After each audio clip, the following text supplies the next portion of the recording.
Why does happiness feel so close yet never stay?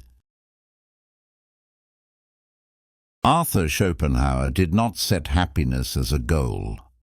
He did not speak of it as a place one must eventually reach. If anything, he felt that the very word happiness made people more impatient. Because of the belief that one must be happy, people begin to see their present state as perpetually lacking. The moment life feels insufficient, happiness has already been pushed out of the present. For this reason, Schopenhauer did not try to define happiness. Instead, he spent a long time observing the moments when happiness disappears. The moment comparison begins, happiness falls silent. When expectation moves ahead, happiness steps back. The stronger the will becomes, the quieter happiness grows. He did not call this quiet misery. He saw it as the basic condition of life. And that understanding did not disappoint people. It loosened them slightly. There are few bright scenes in Schopenhauer's lessons on happiness. They do not demand laughter, nor do they stir emotion. What they leave behind instead is an attitude of not expecting too much. Happiness is not something to be acquired. It is closer to a state of reduction when unnecessary expectations fade. When the urge to assign meaning weakens, happiness appears quietly. This kind of happiness does not stand out. It does not linger in memory. That is why many people do not even call that moment happiness. It passes simply as a slightly less uncomfortable state, a slightly less tense period of time. Schopenhauer saw this point as the most realistic form of calm. A state where life does not become wonderful, but becomes bearable. For him, that was enough. When happiness is not greatly expected, misfortune, too, does not arrive as heavily as imagined. Within this balance, life does not tilt toward extremes.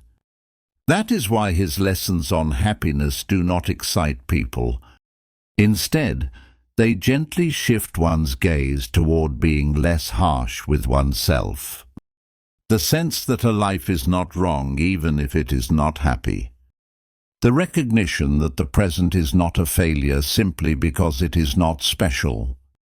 This awareness does not transform life overnight, but it makes life less aggressive. For Schopenhauer, happiness was closer to a feeling that seeps in during moments when the will rests. A state felt only when it is not being grasped. That is why he did not chase happiness. The moment it is chased, happiness is already elsewhere. There are no rules to follow here, no tasks to complete. What remains instead is a quiet permission to trust a little less the things that interfere with happiness. And with that permission alone, life continues, more quietly and longer than expected. The moment happiness is felt usually passes before it can be recognized.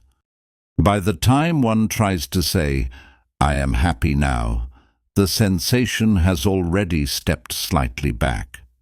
For this reason, Schopenhauer warned against the impulse to hold on to happiness. The moment one tries to grasp it, happiness turns into a goal. And once it becomes a goal, the will begins to move again. When the will moves, comparison returns.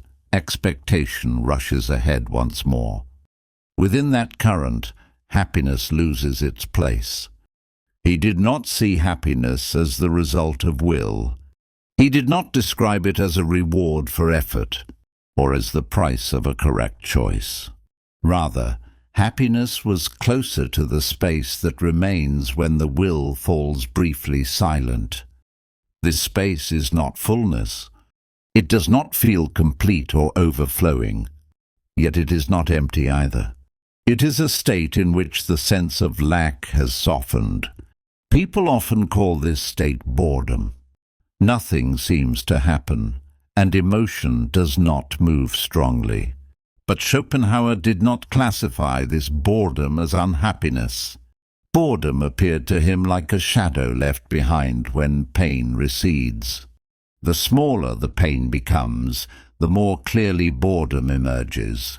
For this reason, he did not see the moment when life begins to feel boring as entirely negative. At least in that moment, the will is not excessively ahead of life. Happiness does not remain as an intense emotion. Instead, the day passes with less tension in the body. Breath grows a little deeper. Thoughts become less hurried. These changes do not draw attention. That is why people say they did not feel happy. Yet the body remembers that day as relatively quiet. When Schopenhauer spoke of happiness, he always placed it beside unhappiness. Not because they are opposites, but because they push against each other while sharing the same space.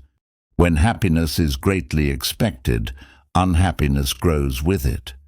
When happiness is expected less, unhappiness too becomes smaller. He spent a long time observing this simple balance. Again and again, he saw that people suffer themselves not so much because life is bad, but because they place too much expectation upon it. For this reason, his lessons on happiness offer no method for increasing joy. What remains instead is an attitude that does not enlarge disappointment. This attitude does not make life dazzling, but it makes life less exhausting. Happiness is quietly maintained in this less depleted space. The happiness Schopenhauer did not name appears to vanish because it does not stand out. Yet it has not disappeared, it simply has not announced itself. And what does not announce itself can last a long time, and for that reason may be better suited to life. This kind of happiness does not need to be held, nor does it need explanation. The moment explanation stops, happiness remains quietly outside consciousness. This lesson does not say, "Be happy." It leaves instead a loose permission for the thoughts that interfere with happiness to rest for a while. Within that opening, happiness remains slowly, without a name. The reason happiness does not linger is not because the feeling is weak. It is because people try to examine it too closely. The moment one asks whether this is right, whether it is enough, whether there might be a better state, happiness has already been pushed into the next scene. Schopenhauer saw this habit of checking as another form of the will. Not only the will to possess something, but also the will to prove what one is feeling, he believed, moves in the same direction. In the time when happiness is not being checked, emotion is unclear. It is neither good nor bad. Somewhere in between, the day passes quietly. People often miss this in-between state. It is hard to remember and awkward to put into words. Yet within this ambiguity, life continues in its most stable form. Happiness, the clearer it is, the shorter it lasts. The fainter it is, the longer it stays. Schopenhauer spent a long time contemplating this paradox. Strong joy always left a reaction behind. Quiet satisfaction left little trace. Because there was no trace, people came to regard those periods as meaningless. But what allowed life to endure for a long time was precisely those traceless hours. More than the days when happiness was strongly felt, the days that passed without any particular feeling remained longer in the body. They left less tension behind, even if they left no memory. Schopenhauer did not call the moment when life becomes bearable happiness. He simply left it as a state in which life feels less uncomfortable. He believed that not naming the state was the way to preserve it. The word happiness invites expectation. Expectation brings comparison, and comparison creates a sense of lack. That is why he was cautious even when speaking of happiness. The moment happiness is explained, all the times that do not fit the explanation can begin to feel like insufficiency. For this reason, his lessons on happiness move toward fewer words. A state where it is acceptable not to feel, and acceptable not to prove that one has felt. In this state, a day does not feel like a failure simply because it is not special. One does not feel left behind simply because today is no better than yesterday. There is only the sense that a day has passed, and that the body has moved through it without great resistance. This sensation is quiet and easily overlooked. Yet before sleep, it is precisely this kind of feeling that loosens consciousness most quickly. The traces of happiness that Schopenhauer left behind are not bright. But because they are not dazzling, they can be looked at for a long time. Looking for a long time here does not mean staying alert, but rather not being constantly disturbed. In the time when happiness is not being sought, happiness has no need to hide. The fact that it is not being searched for allows the feeling to remain where it is. And so, happiness is maintained quietly, not at the center of consciousness, but at its edges. This lesson does not bring happiness. It simply leaves space for the thoughts that drive happiness away to rest for a while. Within that space, happiness continues quietly, without a name. When the thought, "Why am I not happy?" appears, it usually comes not when life is falling apart, but when a day passes without anything in particular happening. Nothing feels especially wrong, nothing seems seriously lacking. And yet the question appears. That is why it lingers longer than expected. Arthur Schopenhauer described the force that keeps people moving forward as the will, the part of us that wants more, that feels the present is never quite enough. Forward as the will.